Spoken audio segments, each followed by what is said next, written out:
कहानी की शुरुआत हमें अमेरिका और रूस के बीच चल रही कोल्ड वॉर के दौर में ले जाती है। इस तनाव भरे समय में रूस के अंदर पैट्रियट नाम की एक सीक्रेट ऑर्गेनाइजेशन काम कर रही होती है। ये ऑर्गेनाइजेशन इंसानों और जानवरों पर खतरनाक एक्सपेरिमेंट कर रही होती है ताकि ऐसे सुपर सोल्जर्स बनाए जा सकें जो अपने देश की हर हाल में रक्षा कर सकें।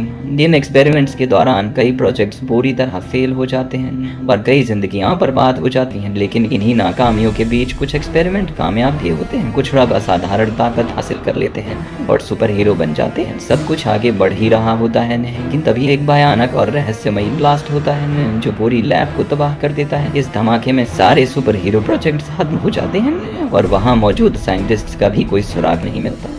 वहीं दूसरी ओर अब हम देखते हैं कि रूस अपने एआई रोबोट्स की टेस्टिंग कर रहा होता है। इस टेस्टिंग एरिया में आर्मी के टैंक्स और हेलीकॉप्टर्स भी मौजूद होते हैं। सब कुछ सामान्य चल रहा होता है कि अचानक एआई रोबोट्स अपने ही टैंक्स और हेलीकॉप्टर्स पर हमला कर देते हैं। भारी तबाही मच जाती है। आर्मी उन्हें रोकने की पूरी कोशिश करती है लेकिन नाकाम रहती है। एआई रोबोट्स वहाँ मौजूद सभी आर्मी व्हीकल्स को नष्ट कर देते हैं और टेस्टिंग करा रहे आर्मी ऑफिसर्स और टेक्नीशियंस को भी मार देते हैं। इस घटना के बाद हम डॉक्टर एवलगस को देखते हैं जो पहले पैट्रियट ऑर्गेनाइजेशन के एक साइंटिस्ट थे। अब उन्होंने खुद पर एक्सपेरिमेंट करके अपने आप को एक साइबॉर्ग में बदल लिया है। उनकी सबसे खतरनाक ताकत यह है कि वह मशीनों को अपने दिमाग से कंट्रोल कर सकते हैं। इन्हीं शक्तियों का इस्तेमाल करके डॉक्टर एवलगस इन एआई रोबोट्स को कंट्रोल करता है और ये बुरा हमला करवाता है, जिसके बाद डॉक्टर एवलगस सभी एआई रोबोट्स को अपने साथ लेकर वहां से चला जाता है। जिसके बाद हमें मिनिस्ट्री ऑफ डिफेंस में मेजर जनरल निकोलाई को दिखाया जाता है, जिन्होंने इस पूरे हादसे से जुड़ी जानकारी को लेकर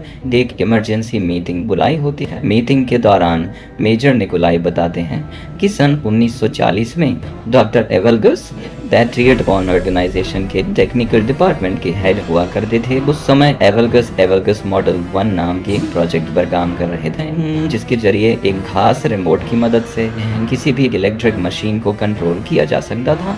लेकिन यह एक्सपेरिमेंट पूरी तरह फेल हो जाता है, जिस वजह से पैट्रियट ऑर्गेनाइजेशन उनके प्रोजेक्ट को बंद कर देती है। यही बात डॉक्टर एवलगस के अंदर नफरत की वजह बन जाती है। धीरे धीरे वह पैट्रियट के हेड प्रोफेसर विक्टर से जलने लगती है, क्योंकि विक्टर इंसानों को सुपर हीरो बनाने वाले प्रोजेक्ट पर काम कर रहे थे और उन्हें लगातार सफलता मिल रही थी। इसी जलन और गुस्से में डॉक्टर एवलगस अपने एक्सपेरिमेंट को पूरा करने के लिए विक्टर की रिसर्च चुराने का फैसला करता है। इस दौरान कई लोग मारे जाते हैं और आखिरकार इस अपराध की वजह से डॉक्टर एवलगस को जेल भेज दिया जाता है। लेकिन जेल भी उसे ज्यादा समय तक नहीं रोक पाती। कुछ समय बाद वह किसी तरह जेल से भाग निकलता है और जाकर अपनी पुरानी लैब में छुप जाता है। जब मिलिट्री को इसकी खबर मिलती है तो वह डॉक्टर एवलगस को पकड़ने के लिए उसकी लैब पर रेड करने जाती है, मगर एवलगस को पहले से ही अंदाजा होता है कि मिलिट्री वहां जरूर पहुंचेगी, इसलिए वह लैब में पहले ही एक बम प्लांट कर देता है। जैसे ही मिलिट्री लैब में दाखिल होती है, जोरदार धमाका होता है, पूरा इलाका तबाह हो जाता है और वहां मौजूद सभी मिलिट्री पर्सनल मारे जाते हैं। लैब पूरी तरह से डिस्ट्रॉय हो जाती है। इस एक्सप्लोजन के बाद मिनिस्ट्री ऑफ डिफेंस को यही लगता है कि शायद डॉक्टर एवलगस भी इस धमाके में मारा गया है, लेकिन हकीकत इससे बिल्कुल अलग होती है। डॉक्टर एवलगस किसी तरह जिंदा बच जाता है। इतना ही नहीं, इस धमाके से निकले खतरनाक केमिकल्स उसके शरीर को पूरी तरह बदल देते हैं। इसी के बाद डॉक्टर एवलगस खुद पर आखिरी और सबसे खतरनाक एक्सपेरिमेंट करता है और खुद को एक साइबॉर्ग में बदल लेता है। अब मिनिस्ट्री ऑफ डिफेंस एक बड़ा फैसला लेती है। वे उन सुपर हीरोज को ढूंढने का निर्णय लेते हैं जो पहले डॉक्टर एवलगस के एक्सपेरिमेंट से बनाए गए थे, ताकि उन्हीं की मदद से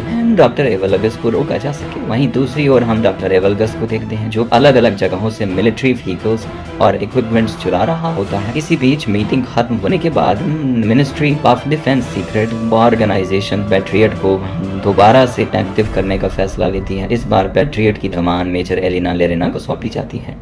मेजर एलिना अपनी टीम बनाती है और सुपर हीरोज को ढूंढने का मिशन शुरू कर दी है, जिसे नाम दिया जाता है गार्डियंस। थोड़ी रिसर्च के बाद टीम को सुपर हीरोज की लोकेशंस का पता चल जाता है, जिसके बाद मिलिट्री उन्हें खोजने के लिए निकलती है। सबसे पहले वे लर नाम के सुपर हीरो तक पहुंचते हैं, जो आर्मेनिया के एक पुराने टेम्पल में रहता होता है। अब वह दुनिया से कट चुका होता है और एक सन्यासी की तरह जिंदगी जी रहा होता है। मेजर एलिना वहां पहुंचकर उससे बात करती है और उसे पैट्रियट प्रोजेक्ट पर वापस आने के लिए कहती है, लेकिन लर साफ मना कर देता है। गुस्से और दर्द के साथ वह अपनी ताकत दिखाता है और वहाँ बड़े भारी पत्थरों को हवा में उड़ा देता है, जिससे माहौल एक बार फिर तनाव से भर जाता है। मगर जब एलिना लर को डॉक्टर एवलगस्ट और हाल ही में मिलिट्री ट्रेनिंग बेस पर हुए हमले के बारे में बताती है तो लर का रवैया बदल जाता है। डॉक्टर एवलगस्ट का नाम सुनते ही उसके चेहरे पर गुस्सा साफ नजर आने लगता है। आखिरकार वह पैट्रियट प्रोजेक्ट में काम करने के लिए मान जाता है, क्योंकि अब वह डॉक्टर एवलगस्ट से बदला लेना चाहता होता है।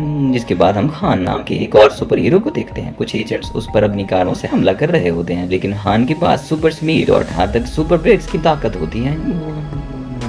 वह पलक झपकते ही उन कारों के बीच पहुंच जाता है और अपनी ब्लेड से कारों को बीच से काट देता है। कुछ ही पलों में सभी एजेंट्स मारे जाते हैं। इसके बाद खान सामने खड़े लर को देखता है। लर उसे डॉक्टर एवलगस्ट से बदला लेने के लिए अपने साथ चलने को कहता है। खान एक पल सोचता है और फिर बिना कुछ कहे उसके साथ जाने के लिए तैयार हो जाता है।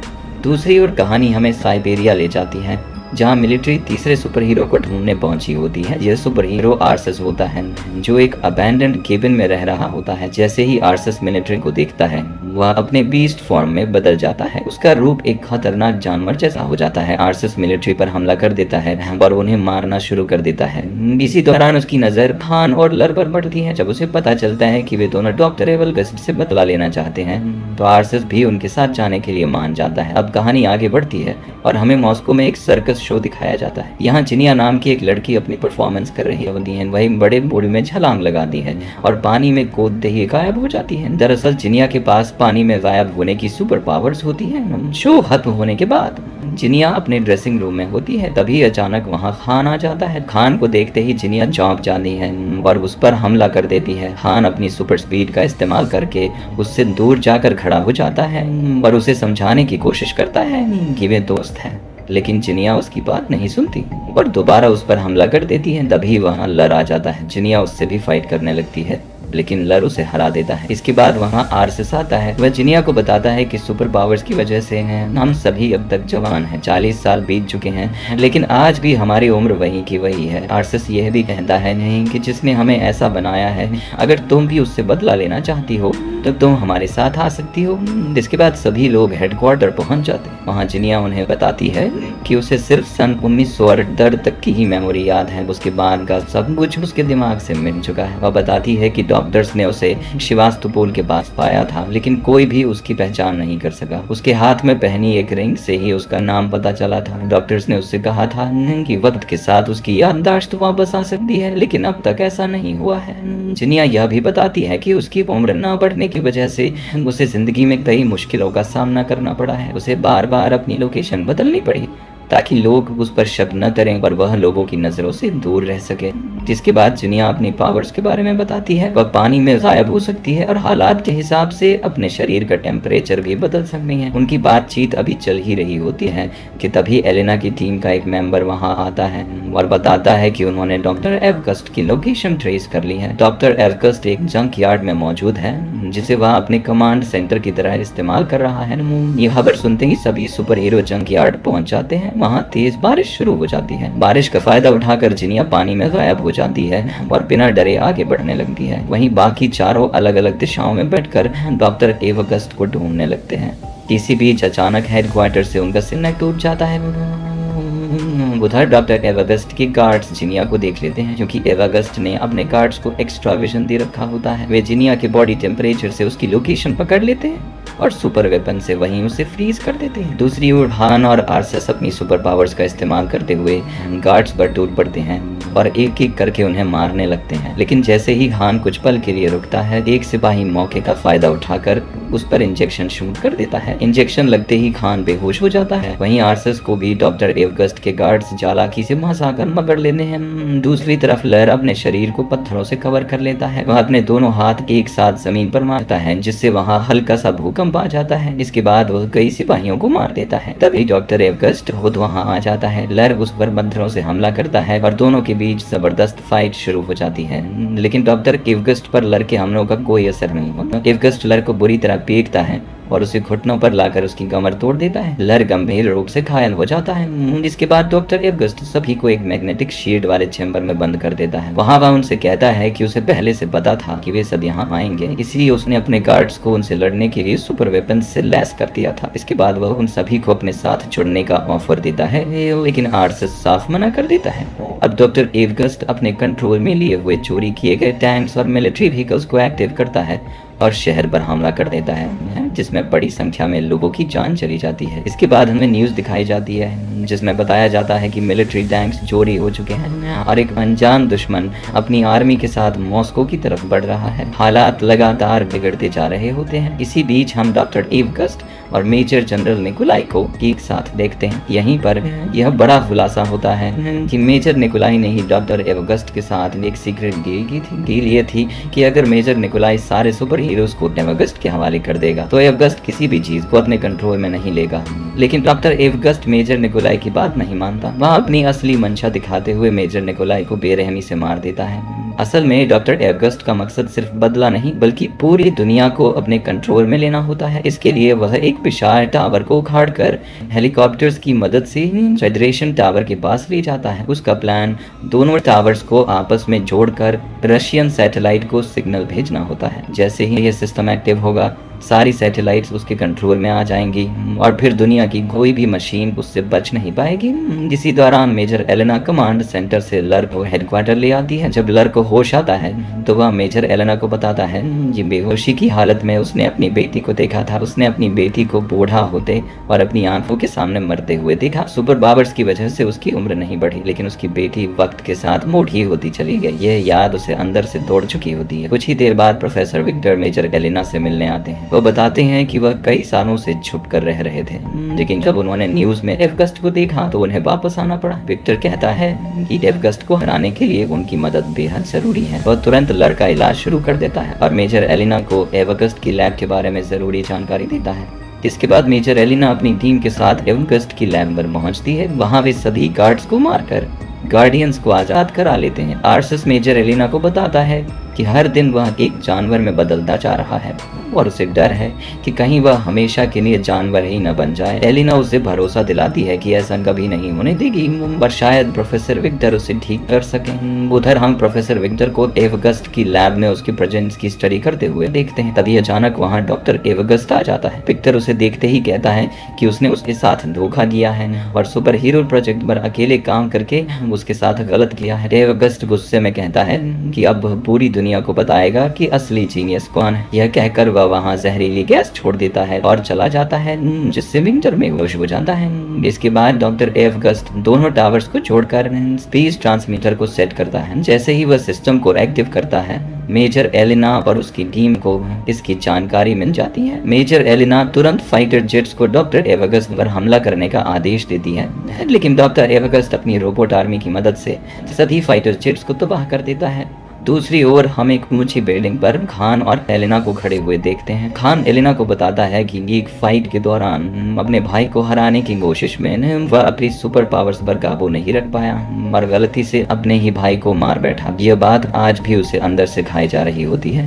इसके बाद एलिना हेडक्वार्टर में सभी को बताती है कि उसने उन सभी के लिए खास सुपर सूट्स और वेपन्स तैयार किए हैं जो उनकी सुपर पावर्स को और भी ज्यादा बढ़ा देंगे। तो सबसे पहले आर्सस को एक ऑटोमेटिक कैनन देती है जो उसके नर्वस सिस्टम से कनेक्ट होगी और जहां भी आर्सस फोकस करेगा वहीं पर फायर करेगी। जिनिया को एक ऐसा सूट दिया जाता है जिससे वो कभी भी गायब हो सकती है। अब उसे गायब होने के लिए पानी की जरूरत नहीं होगी और वह जिस चीज को छुएगी वह चीज भी उसके साथ गायब हो जाए। वहीं लर के सूट में खास स्टोन्स लगे होते हैं जिनकी मदद से वह अपनी पावर्स का इस्तेमाल करते हुए कहीं भी पत्थरों का चाबुक बना सकता है। इसके बाद हमें खान का सूट दिखाया जाता है जिसमें पहले से कहीं ज्यादा शार्प और खतरनाक 2 ब्लेड्स लगे होते हैं। खान का यह सूट किस तरह डिजाइन किया गया होता है कि उस पर गोलियों और इंजेक्शंस का कोई असर नहीं पड़ता। इसके बाद सभी अपने अपने नए सूट्स और वेपन्स के साथ ट्रेनिंग शुरू करते हैं। लगातार कड़ी ट्रेनिंग और मेहनत के बाद वे सभी अपने सूट्स और हथियारों को पूरी तरह कंट्रोल करना सीख जाते हैं।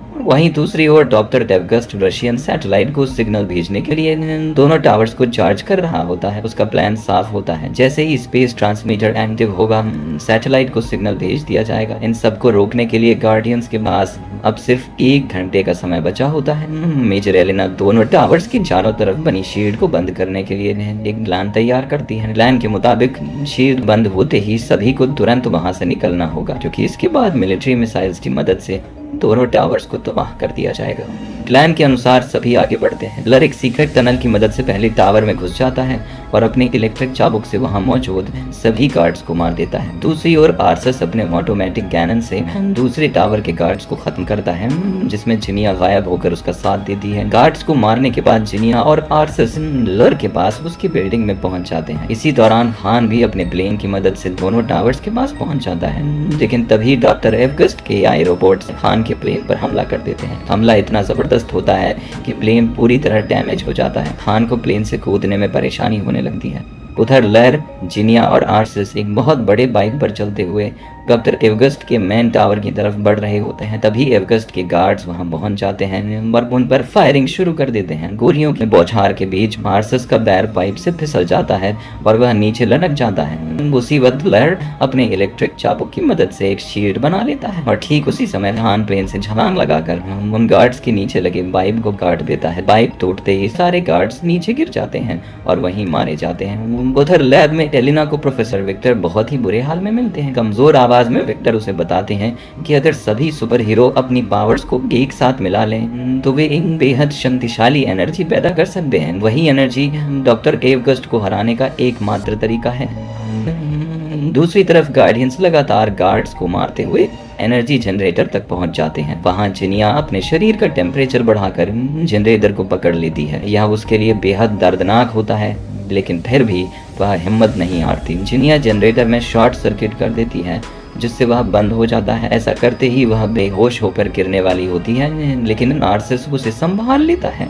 जनरेटर बंद होते ही उस टावर की शील्ड हट जाती है। यह देखकर एलेना और उसकी टीम खुश हो जाती है। वे तुरंत उस टावर पर मिसाइल अटैक का आदेश देना चाहते हैं, लेकिन एलेना उनसे गार्डियंस के बाहर निकलने तक थोड़ा समय मांगती है। इसी दौरान गार्डियंस सीधे डॉक्टर एवगस्ट से लड़ने चले जाते हैं। आर्सस उस पर अपने कैनन से फायर करने ही वाला होता है, लेकिन एवगस्ट उसकी मशीन को कंट्रोल करके बंद कर देता है। इसके बाद लर अपने इलेक्ट्रिक चाबुक से हमला करता है, मगर एवगस्ट उसका चाबुक पकड़कर उसे दूर फेंक देता है। खान भी उस पर अटैक करता है, लेकिन एवगस्ट उसे भी हवा में उछालकर दूर गिरा देता है। तभी जिनिया अपनी पावर से लर को गायब कर देती है। लर अचानक सामने आकर अपने इलेक्ट्रिक चाबुक से एवगस्ट को पकड़ लेता है। खान दोबारा हमला करने की कोशिश करता है, लेकिन एवगस्ट अपनी एनर्जी से चाबुक को तोड़ देता है और सभी को एक साथ दूर फेंक देता है। आर्सस अपने बीस्ट मोड में आकर एवगस्ट पर हमला करता है, लेकिन अब एवगस्ट इतना पावरफुल हो चुका होता है कि वह एक ही मुक्के में आर्सस को नीचे गिरा देता है।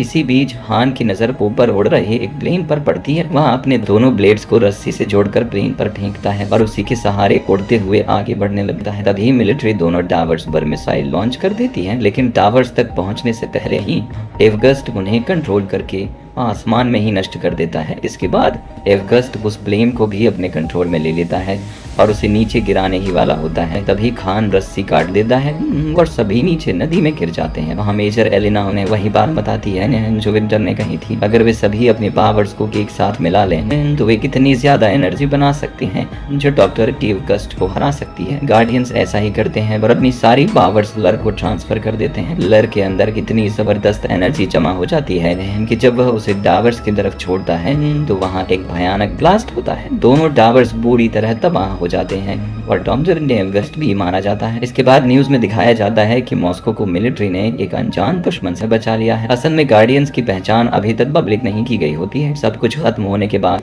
एलिना सभी गार्डियंस को धन्यवाद कहती है। इसी हादसे के बाद जिनिया की याददाश्त भी वापस आ जाती है। अब सभी वहां से जाने लगते हैं, लेकिन तभी मेजर एलिना उन्हें बताती है कि बाकी के गार्डियंस भी मिल गए हैं और इसी के साथ ही फिल्म